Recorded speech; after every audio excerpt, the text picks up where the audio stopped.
my man got a bad bitch in real life, in real motherfucking life. And I ain't never going nowhere. We locked in. You can't compare where you can't compete, stink. Yeah, you know, him, that's me. Bye. Y'all, I am divorced. I am motherfucking divorced. Y'all don't even know how good this shit feel. Like, I feel free. I'm divorced, bitch. I told y'all, yeah. Big divorce on paper, and I'm happy about it. July 4th.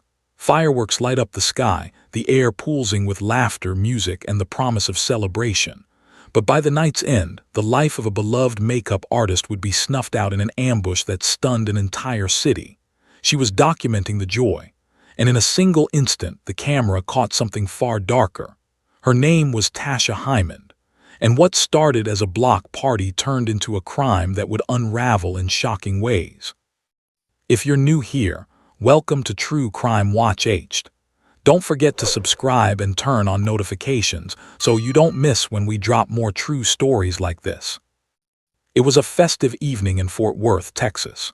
The streets around Castleman and Comanche gleamed under fireworks and laughter. Tasha, known by many as La Tasha but beloved simply as Tasha, was live streaming the celebration for her followers, blending business and joy. She ran her beauty brand, Slay by She, and had built a community that adored her. But by the end of the night, the block party would become a crime scene. Multiple people were shot, 5 would die, and Tasha would be among them. Let's rewind. Tasha was 39 years old, creative, ambitious, warm. Her fiancé, Tommy Howard, described her as more than a businesswoman, someone whose presence drew others in. Leading up to that July night, the 4th of July celebrations had been scheduled for months. Live music, food vendors, fireworks, the hallmarks of a community gathering. Neighborhood socials, block parties, they weren't uncommon in Fort Worth. But this one had more attention, more cameras, more energy. As dusk settled, people flooded into the streets. Children played, couples held hands, music pumped. Tasha positioned her phone to stream. She wanted to share joy in real time with her followers. That choice would make her a witness, an inadvertent one, to what came next. Around 10 p.m., the mood shifted. Fireworks exploded overhead. But soon those fireworks weren't just for celebration. They became tools of distraction. Suddenly, gunshots rang out. Chaos erupted. Screams, confusion, people ducking, running. What started as a celebration devolved into panic. In the confusion, Tasha's livestream went dark. What exactly happened in that moment? That's where the official accounts and the video evidence diverge, and where the mystery truly begins. In the immediate aftermath, first responders arrived. The scene was chaotic. Shattered glass, spent casings, injured people everywhere. Among the dead was Marcus Martin Jr., and alongside him, Tasha. 2 others were wounded. More bodies were discovered in nearby blocks. Investigators arrived to a difficult scene. Witnesses were hesitant. Many said they saw things but wouldn't speak. Fear, or loyalty, hung thick in the air. Now here, where it gets puzzling, Tasha was not the original apparent target according to later developments.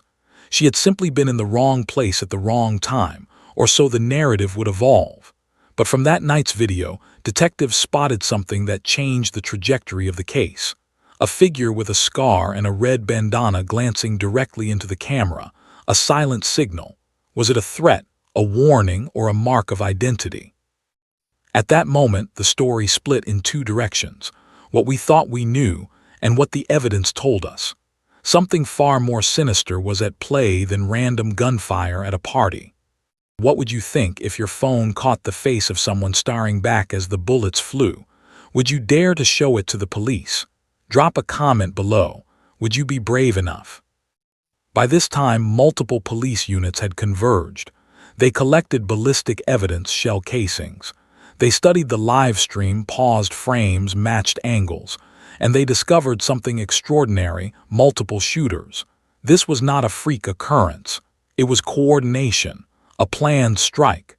The implications were chilling. Over the next weeks, investigators would begin narrowing suspects. One name surfaced early: Todrick Rogers, 21, arrested roughly 2 weeks later on murder charges. Even then, authorities were cautious. Arresting someone on suspicion is not proof. But his arrest would unlock threads and questions would mount. Who else was involved? Who organized the plan? And how did Tasha become collateral damage? But before we jump ahead, there's more to set up. We must trace the relationships, the motivations, the hidden tensions under the surface. Let me share something few people knew at first. Marcus Martin Jr., the man killed that night alongside Tasha, was not just an innocent bystander. Roughly $50,000 had been stolen from someone reportedly tied to criminal networks, someone known in local circles as Darnell D. Foster. That theft would later tie into the motive for the attack. But at first, that connection was buried. It surfaced gradually as investigators peeled back layers of deception and loyalty. Meanwhile, the family of Tasha and community leaders spoke out, pleading for witnesses to come forward. Some offered reward money. Others held vigils, shared her life story. They painted the portrait of someone cherished, someone whose life didn't deserve to end in a hail of bullets. And Tommy, her fiancé, he described her as his savior, someone who always lifted him, even in his darkest times. He couldn't quite fathom how the woman he loved was gone. "She actually was my savior," he said. At this point, we've set the stage. The festive night, the live stream, the chaos, the deaths, the lead suspect, and a hidden motive tied to stolen money and dangerous associates. But we're far from done. If you're halfway through and still watching, I want you to do me a favor. Hit that like button if the story is gripping you so far. Share this video with someone else who loves true crime deep dives. And in the comments below, what's your gut sense? Was Tasha a bystander or more? I'll be watching your theories. When detectives first arrested Todrick Rogers, it felt like progress, but it was only the beginning of a far more intricate puzzle. Who were the others? What orchestrated this ambush? And why did Tasha's livestream become a silent witness to murder? Shortly after Rogers' arrest, investigators obtained a search warrant for his phone and other digital devices. They cross-referenced call logs, messages, location pings. Slowly, a web of correspondences began to appear, some cryptic, some damning.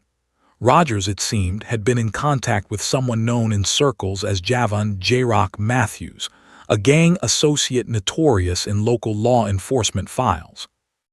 In several messages, Rogers referenced the job and the hit, phrasing that had investigators poised on the verge of connecting dots.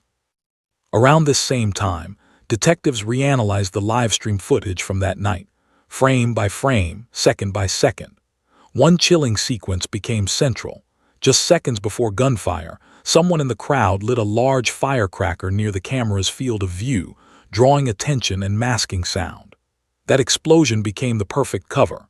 As viewers on the livestream cheered, shouted, and watched in awe, unseen figures slid into positions around Tasha's vantage point. One of them, with a scar and a red bandana, glanced directly toward her camera, then pivoted and slipped away. That brief interaction, that gaze, became a piece of evidence. Investigators believed that glance was not incidental. It was a sign that the shooters were aware of her live stream. In their minds, 1, she captured them. 2, she was a threat, a dangerous realization. As leads developed, Matthew's name came into sharper focus. Some in the community quietly whispered that he had been overheard bragging about handling business around the 4th of July festivities. Officers canvassed block by block, showing stills from the live stream and asking if anyone recognized the scarred and bandanaed figure. A few neighborhood residents offered vague acknowledgments, but fear silenced full cooperation. One person muttered, "I seen that face before," but refused to speak further. Fear of retribution and the culture of silence loomed large. In mid-August, Matthews was located in another city. He was taken into custody. Under modern interrogation techniques, detectives confronted him with the live-stream stills, text messages, phone geolocation that placed him near the scene at the time of impact. At first, Matthews denied involvement, but pressure mounted. He watched the footage, heard his own alleged messages read back. Then he cracked. He admitted to being present that night, but claimed he wasn't one of the shooters, only a lookout. He said multiple people were assigned roles: distraction, execution, perimeter watch. His confession shifted the narrative. This was not a small, opportunistic shooting. It was planned. Matthews named names, though not all the ones investigators expected. Most critically, he claimed that Darnell D. Foster had paid for the hit. He said Marcus Martin Jr. had stolen $50,000 from Foster earlier that year. Matthews described how Foster had recruited multiple shooters, coordinated timing, and used the festival's fireworks to mask gunfire. According to him, when the shooting started, someone shouted, "He's down." Then chaos erupted. Matthews insisted he didn't know Tasha would be live streaming. Her killing was collateral, but not unintended. From that confession, prosecutors obtained arrest warrants for Foster and others implicated. But the case was far from airtight. Defense attorneys pushed back hard. Matthews had incentives to reduce his punishment by telling investigators what they wanted. Phone logs might show proximity, but not necessarily participation. And in court, every statement would need corroboration. Over the months, forensic experts joined the effort. Ballistic analysts compared shell casings, matched them to recovered guns, traced trajectories. They used 3D modeling to reconstruct angles and firing positions. One particular weapon, a Glock, was tied through gunshot residue and bullet matching to Rogers. Another firearm's fragments aligned with casings near where Matthews' phone pinged at the time of the shooting. Fireworks residue on nearby surfaces complicated the scene, but also anchored timeline comparisons. Then came a breakthrough. A witness, reluctant, quiet, unnamed, came forward with a hidden recording. In hushed tones, the person recounted overhearing phone calls the night before the shooting. One voice, referencing Marcus and "what must be done," said, "The cameras are part of the danger. If she's filming, that's a problem." That phrase matched the prosecutor's theory that Tasha's livestream made her a threat. That audio snippet would later be admitted as part of the evidence. Though heavily redacted, it shifted the balance. Against that backdrop, prosecutors built their case in layers. Motive: the missing $50,000. Method: multiple shooters, distraction via fireworks, strategic shooting angles. Confession: Matthews' cooperation, and corroborating digital evidence, phone pings, messages.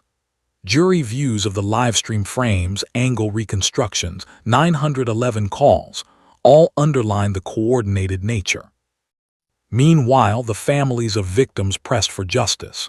Tasha's fiancé, Tommy Howard, attended hearings, gave victim impact statements. He described her not just as a victim but a life planner, someone who believed in dreams, uplifted him, and whose future was stolen. He urged the court not to let her death fade into statistics. As trial began, defense teams drilled holes in Matthews' statements, pointing to inconsistencies, suggesting he was making deals. Rogers' attorneys claimed he'd been misled into being present, that his role, if any, was minimal. Prototype jurors listened to hours of testimony, ballistic reports, forensic labs, witness cross-examination. In one dramatic moment, prosecutors showed a synchronized timeline. Firework blasts, the flash of gunfire, Allison's 911 call, and Tasha's livestream dropping, all interwoven in seconds. It was movie script packing in a courtroom. Then came the closing arguments. Prosecutors called it the murder masked by celebration. They argued that the layers of coordination, the motive tied to missing money, the conspiratorial messages, and Matthews' admissions together proved a conspiracy, not a spur-of-the-moment crime. Defense rebutted. Matthews was unreliable, Rogers was set up, and no single piece alone conclusively placed Foster at the helm. As the jury deliberated, tension built. Would they believe the narrative of a paid ambush, or would they be swayed by defense's claims of doubt? Days later, verdicts landed. Rogers was sentenced, 25 years, a significant penalty acknowledging premeditation. Matthews, who cooperated, received 15 years. Foster, considered the mastermind, was sentenced to life without parole. The court found the orchestration, the motive, and the set plan compelling enough to warrant the harshest sentence. But the case left echoes beyond prison walls. Critics asked, was every conspirator brought to light? Were community voices intimidated from telling truths earlier? Did Tasha's digital presence, her live stream, teach a new dark lesson about being both documentarian and inadvertent witness? And for you watching, what do you think about Matthews' claim that Tasha was collateral damage versus his statements that she was a threat because she was filming? Did the defense have room to sow reasonable doubt? Drop your thoughts below. When the gavel finally fell and the sentences were read, a hush swept the courtroom. Families wept, others stared in disbelief. For some, it was justice served. For others, it was just the end of a long nightmare that still didn't make sense. But outside that courthouse, another story began, the aftermath.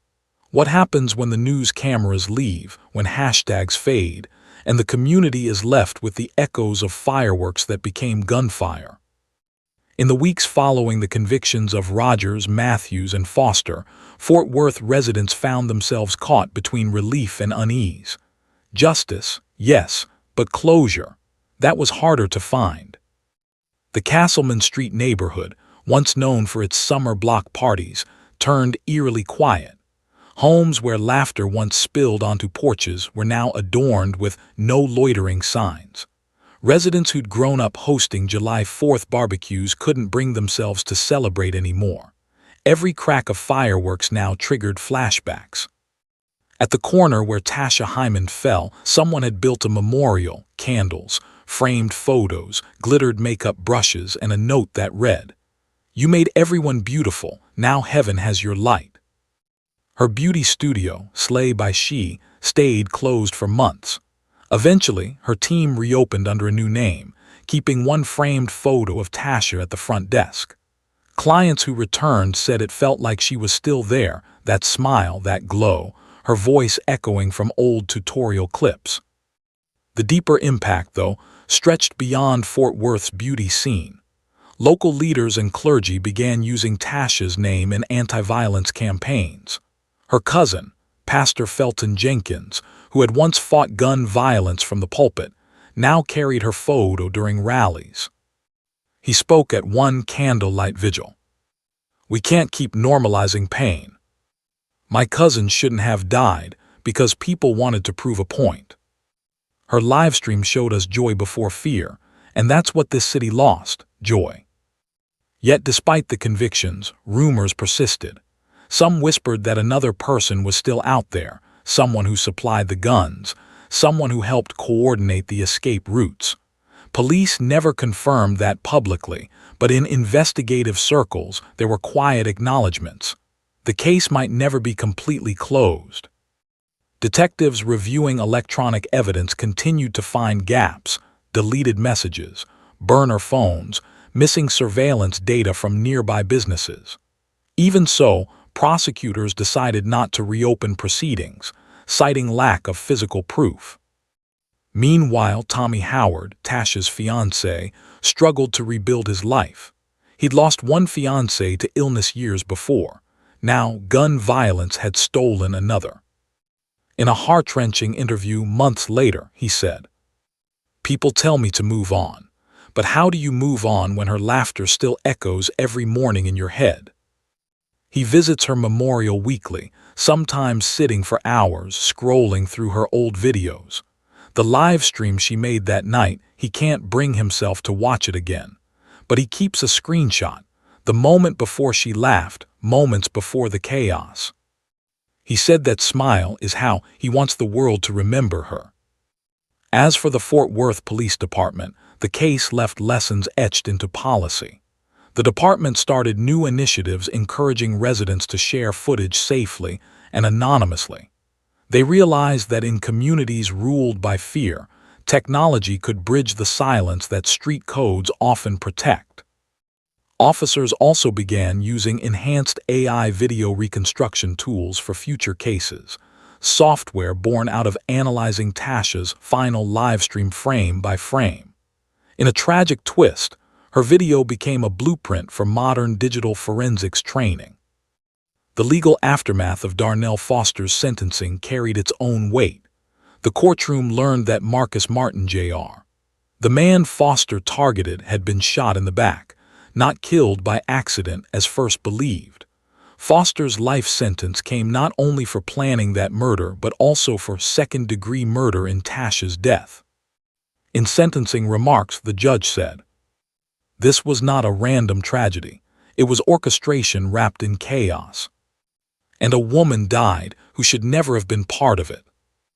Months later, the City Council of Fort Worth approved a small mural project, Faces of Peace.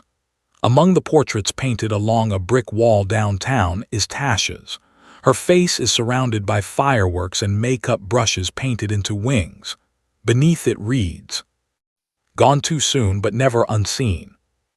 Her story became a symbol for what community members began calling the silence tax. The idea that fear of speaking up costs more lives than telling the truth ever could. And if you look closely, there's another layer. Through all the grief, one thing became evident. Tasha's live stream, the same one that captured the moments before her death, also captured something powerful about humanity. It showed joy, love, pride, and the kind of resilience that no amount of violence could erase. In the background of that video, someone yelled playfully, "We too lit." They didn't know those would be among her last words recorded.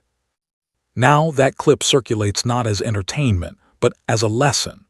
News outlets use it in awareness campaigns about social media safety, crowd awareness, and digital documentation in violent incidents. Her story reminds us that behind every viral moment lies a human being, a family, a life, a heartbeat. Fort Worth has moved forward, but every year when July 4th rolls around, candles flicker again on Castleman Street. People gather quietly. Some pray, others just stand. The fireworks overhead sound like distant thunder. One neighbor once told a reporter, "You can't celebrate freedom when you still hear gunshots in your memory." Before we wrap up, I want to hear from you. What do you think this case teaches about the intersection between celebration and chaos, technology and tragedy? Do you believe all justice was served, or was someone still left in the shadows? Drop your thoughts below. Let's talk about it, because your voice helps keep stories like Tasha's from fading away. If this series moved you, take a second to like the video and share it with someone who needs to see how one woman's story became a movement against silence. And if you haven't already, subscribe to True Crime Watch HD, because together, we shine a light on stories the world must never forget. And to Tasha Hyman, your name still echoes, your smile still shines, and your legacy reminds us all. Beauty fades, but truth never does.